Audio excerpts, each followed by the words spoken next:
प्यारे बच्चों नमस्कार। जैसा कि मैं आशा कर रहा हूँ कि जो भी दिशा निर्देश आपको विद्यालय की तरफ से और आपके टीचर्स की तरफ से मिल रहे हैं उनका आप अच्छी तरह से फॉलो कर रहे होंगे। और जिस तरह से टीचर बार बार आपको मोटिवेशनल स्पीचेस दे रहे हैं, आपको बार बार आपको नॉलेज दे रहे हैं कि बेटे अच्छी तरह से घर पर पढ़ाई कीजिए, अपना एक लक्ष्य निर्धारित कीजिए ताकि आपका भविष्य उज्जवल हो सके। इसी क्रम में मैं आपको आगे बताना चाह रहा हूँ कि हमारा जो लेसन है वो चल रहा है एग्जीक्यूटिव। ये एग्जीक्यूटिव के बारे में हमने आपको प्रीवियस लेसन चैप्टर के अंदर भी हमने आपको बता दिया था कि एग्जीक्यूटिव क्या होती है, एग्जीक्यूटिव कितने प्रकार की होती है, जिसके अंदर परमानेंट एग्जीक्यूटिव और पॉलिटिकल एग्जीक्यूटिव के बारे में बताया था।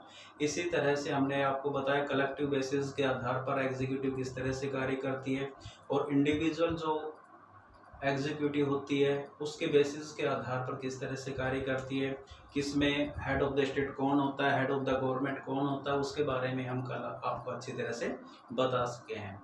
आज जो एग्जीक्यूटिव के बारे में हमारा जो आज का टॉपिक होगा वो होगा प्रेसिडेंट ऑफ इंडिया। भारत के राष्ट्रपति के बारे में आज हम आपको बताने जा रहे हैं, तो उसको हम एक्सप्लेन कर रहे हैं। सबसे पहले हम प्रेसिडेंट ऑफ इंडिया के बारे में बताना चाहते हैं कि प्रेसिडेंट ऑफ इंडिया क्या है, किस तरह से वो कार्य करता है। तो अकॉर्डिंग टू आर्टिकल 52, ध्यान दीजिए, आर्टिकल 52 में कहा गया है, हमारे संविधान के आर्टिकल 52 में क्या कहा गया है, हमारे देश के राष्ट्रपति के बारे में कहा गया है, there shall be a president of India, कि भारत का एक राष्ट्रपति होगा। एंड आर्टिकल 52 में कहा गया है कि भारत का एक राष्ट्रपति होगा। और आर्टिकल 53 में कहा गया है, क्या प्रोवाइड कराता हमें, the executive power of union shall be vested in president, कि भारत के राष्ट्रपति के अंदर सारी की सारी जो एग्जीक्यूटिव जो कार्यवाही कर सकती है वो भारत के राष्ट्रपति में निहित होगी। And shall be exercise by him directly, उसका वो प्रत्यक्ष तौर पर प्रत्यक्ष रूप डायरेक्टली भी यूज कर सकता है, और through offices subordinate to him in accordance with the constitution, और कॉन्स्टिट्यूशन के तहत जो उनके सबऑर्डिनेट ऑफिसेज होते हैं, उनके नीचे अधीन जो पद होते हैं उनको यूज करके भी वो अपनी पावर का इस्तेमाल कर सकता है। ऐसा हमारा आर्टिकल 53 कहता है। आर्टिकल 52 में तो कहा गया है कि भारत का एक राष्ट्रपति होगा। आर्टिकल 53 हमें प्रोवाइड कराता है कि भारत के राष्ट्रपति के अंदर सारी की सारी जो एग्जीक्यूटिव पावर होगी वो भारत के राष्ट्रपति में होगी, और वो अपनी इन पावर का इस्तेमाल डायरेक्टली और या फिर ऑफिसेज सबऑर्डिनेट टू हिम, उसके अंडर में जितने भी ऑफिसेज होते हैं, जो भी पदाधिकारी होते हैं, उनका यूज करके अपनी पावर का इस्तेमाल कर सकता है। नेक्स्ट तो प्रेसिडेंट के बारे में कहा गया है, the Indian president is the head of the executive, Bharat का राष्ट्रपति कार्यपालिका का मुखिया होता है, हेड ऑफ द एग्जीक्यूटिव होता है, but uses the powers of the executive under the advice of council of minister. देखो सारी की सारी जो पावर है वो राष्ट्रपति में है, लेकिन राष्ट्रपति भी किसकी सलाह पर कार्य करेगा, uses the power of executive under the advice of council of minister, council of minister की सलाह पर भारत का राष्ट्रपति कार्य करेगा। बिकॉज क्यों करेगा, because India has adopted the parliamentary system, क्योंकि भारत ने कौन सा सिस्टम, पार्लियामेंट्री सिस्टम अपनाया हुआ, प्रेसिडेंशियल सिस्टम नहीं अपनाया। कल जैसे हमने आपको पार्लियामेंट और प्रेसिडेंशियल फॉर्म के बारे में बताया था, भारत ने कौन सी फॉर्म को अपनाया है, पार्लियामेंट्री सिस्टम को अपनाया है। And the council of minister are responsible to the parliament, और ये जो काउंसिल ऑफ मिनिस्टर्स होते हैं ये पार्लियामेंट के प्रति रेस्पॉन्सिबल होते हैं। क्यों होते हैं, and the president of India is indirectly elected, ये जो काउंसिल ऑफ मिनिस्टर्स होते हैं उनकी सलाह पर कार्य क्यों करता है राष्ट्रपति, क्योंकि जो काउंसिल ऑफ मिनिस्टर के अंदर जितने भी रिप्रेजेंटेटिव होते हैं वो जनता के द्वारा डायरेक्ट चुने जाते हैं, वो रेस्पॉन्सिबल होते हैं पार्लियामेंट के प्रति। And the president of India is indirectly, और भारत का जो राष्ट्रपति है उसका चुनाव इनडायरेक्टली होता है, जबकि जो काउंसिल ऑफ मिनिस्टर के अंदर रिप्रेजेंटेटिव होते हैं उनका इलेक्शन जनता डायरेक्ट करती है। अब हम राष्ट्रपति की कुछ क्वालिफिकेशन के बारे में बात कर लेते हैं कि भारत के राष्ट्रपति के पद तक पहुंचने के लिए, उसका चुनाव लड़ने के लिए क्या क्या पावर्स होनी चाहिए, उस पर आप ध्यान दीजिए। क्या क्या पावर उसके पास होनी चाहिए या क्वालिफिकेशन क्या क्या होनी चाहिए।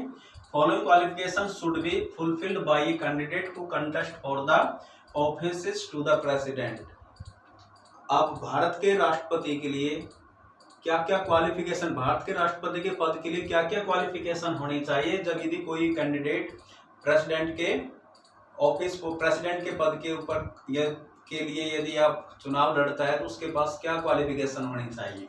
तो पहली ही should be the citizen of India. सबसे पहली बात कि वह भारत का नागरिक होना चाहिए। His age should not be below 35 years. उसकी आयु 35 वर्ष से कम नहीं होनी चाहिए। And he should be qualified for election as member of the house of the people. और उसके अंदर वो सारी की सारी क्वालिफिकेशन होनी चाहिए जो हाउस ऑफ पीपल का सदस्य बनने के लिए होनी चाहिए। वो सारी की सारी क्वालिफिकेशन उस व्यक्ति के पास होनी चाहिए जो कि भारत के राष्ट्रपति के पद के लिए चुनाव लड़ रहा है। तो उसके लिए क्वालिफिकेशन क्या, हाउस ऑफ द पीपल है। उसका मेंबर बनने के लिए जो क्वालिफिकेशन होती है वो सारी क्वालिफिकेशन उसके पास होनी चाहिए। और अगली बात क्या है, a person shall not be eligible for election as president. Bharat के राष्ट्रपति पद के लिए कौन व्यक्ति एलिजिबल नहीं है, if he holds any offices of profit under the government of India.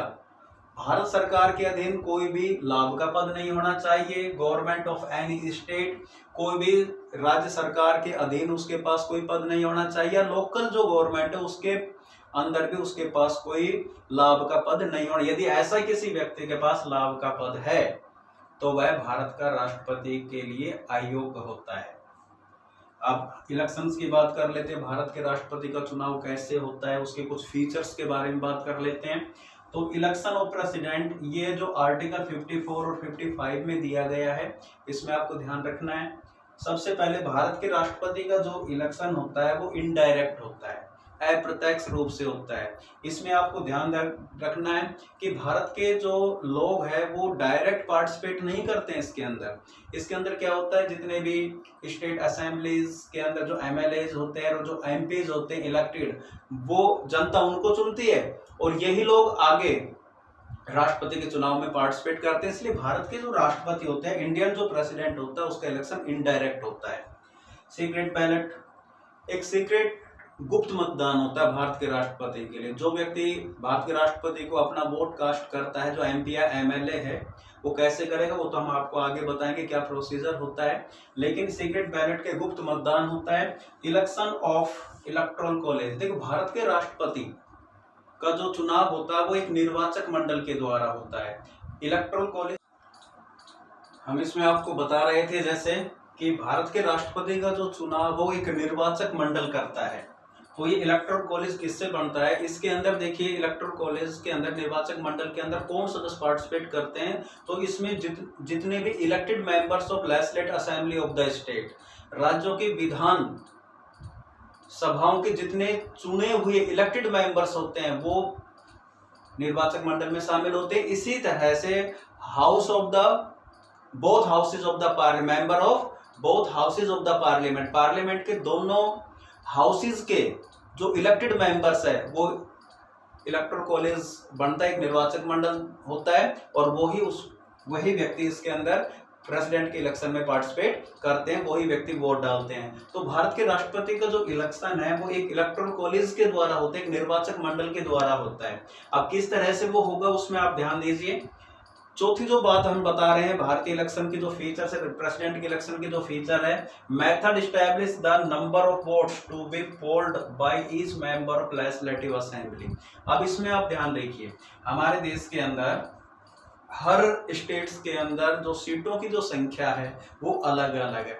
तो सभी राज्यों को इक्वल स्टेटस देने के लिए, इक्वलिटी देने के लिए एक फॉर्मूला अपनाया गया है कि सभी राज्यों का जो पार्टिसिपेशन है प्रेसिडेंट के इलेक्शन में बराबर से होना चाहिए। इसके लिए क्या मेथड है, देखो राजस्थान जैसे 200 सीटें, हरियाणा में 90 सीटें, और स्टेट के अंदर अलग अलग सीटें होती है, लेकिन सभी स्टेट को इक्वल पावर होनी चाहिए प्रेसिडेंट के इलेक्शन में पार्टिसिपेट करने के लिए। इसलिए क्या किया गया है, एक मेथड अपनाया गया है कि हर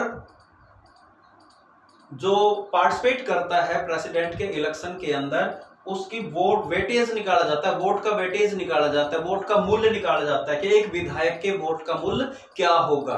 अब इसमें आप ध्यान दीजिए किस तरह से निकाला जाता है वो वेटेज ऑफ वन मेंबर। तो उसमें क्या कहते हैं, total population of the state, उस राज्य की टोटल जनसंख्या कितनी है, उसके अंदर किसका डिवाइड किया जाता है, total number of elected member in that state assembly, और उस राज्य के स्टेट असेंबली के अंदर कितने चुने हुए मेंबर्स हैं उसको उससे डिवाइड कर दिया जाता है, और जो हमारे पास क्वोशिएंट आता है उसको 1000 से डिवाइड करके इस तरह से वेटेज निकाला जाता है मेंबर ऑफ लेजिस्लेटिव असेंबली का। उसके बाद क्या क्या, अब ये देखिए एमएलए के तो वोट का मूल्य हमने निकाल लिया, तो एमपी के वोट का मूल्य कैसे निकाला जाता है, तो उसके लिए क्या किया जाता है, the weightage of the member of parliament. Member of parliament के लिए क्या करना पड़ता है, तो इसके लिए क्या करेंगे, वोट जितने भी स्टेट असेंबली के वोट्स होते हैं, मेंबर्स के जो वोट्स होते हैं, वोटिंग होती है जितने भी, उसका मूल्य निकाला जाता है, उसको क्या करेंगे, टोटल वोट्स की काउंटिंग कर ली जाती है कि स्टेट असेंबली से कितने वोट हुए, कुल वोट कितने हुए उसकी काउंटिंग करके, तो उसमें किसका डिवाइड कर देते हैं, total number of elected member of both houses of the parliament, parliament के अंदर कितने सदस्य हैं उसको उसमें डिवाइड कर दिया जाता है। तो ये weightage of the member of parliament, उसका वेटेज मूल्य निकाला जाता है किस तरह से, total number of votes of all legislative assembly of the country, हमारे देश के अंदर कितने राज्यों की राज्य विधानसभाएं हैं उनके अंदर टोटल वोट्स कितने हैं उसको निकालने जाता है, और उसके अंदर elected members of both houses of the parliament से डिवाइड कर दिया जाता है। इस तरह से एमपी के मेंबर ऑफ पार्लियामेंट के जो एमपी होता है उसका मूल्य निकाला जाता है, मत का मूल्य निकाला जाता है। उसके बाद जो छठी प्रोसीजर होता है उसमें क्या होता है, use of single transferable vote system. हमारे राष्ट्रपति की एकल संक्रमणीय मत पद्धति की जो समानुपातिक एकल संक्रमणीय मत पद्धति होती है वो हम इलेक्शन मेथड के अंदर आपको बता चुके हैं, उसका प्रयोग किया जाता है। इसके अंदर क्या होता है कि एक हर कैंडिडेट को एक बैलेट पत्र दिया जाता है, और उसके अंदर जितने भी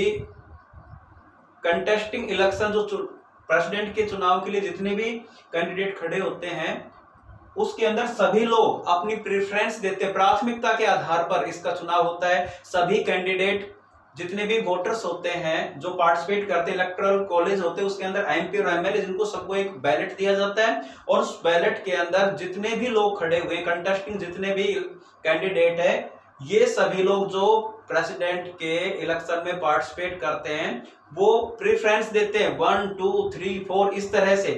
जैसे 20 कैंडिडेट खड़े हुए हैं तो 20 के हर कैंडिडेट के ऊपर प्रेफरेंस दी जाएगी कि मैंने पहले नंबर पर कौन पसंद है, दूसरे पर कौन पसंद है, तीसरे पर कौन पसंद है। इस तरह से वरीयता क्रम के अकॉर्डिंग वरीयता दी जाती है, और वरीयता के आधार पर जो पहले नंबर पर आता है उसको प्रेसिडेंट, यदि एक कोटा प्राप्त करना होता है, देखिए इसमें कोटा निर्धारित होता है। राष्ट्रपति के चुनाव के लिए जो भी कैंडिडेट खड़ा होता है उसको एक न्यूनतम कोटा प्राप्त करना होता है। ये न्यूनतम कोटा कैसे निर्धारित किया जाता है, न्यूनतम कोटा के लिए क्या किया जाता है, जो टोटल वोट्स होते हैं उसमें 2 का डिवाइड करके, जैसे एक कैंडिडेट राष्ट्रपति के लिए चुना जाता है तो टोटल वोट्स के अंदर 1+1 करके उस जो भी आता है 50% जो आता है उसमें +1 कर दिया जाता है, आधे से अधिक वोट उसको प्राप्त होने चाहिए। यदि किसी कैंडिडेट को प्रथम वरीयता में ही वो न्यूनतम कोटा प्राप्त हो जाता है तो वो राष्ट्रपति के चुनाव के लिए,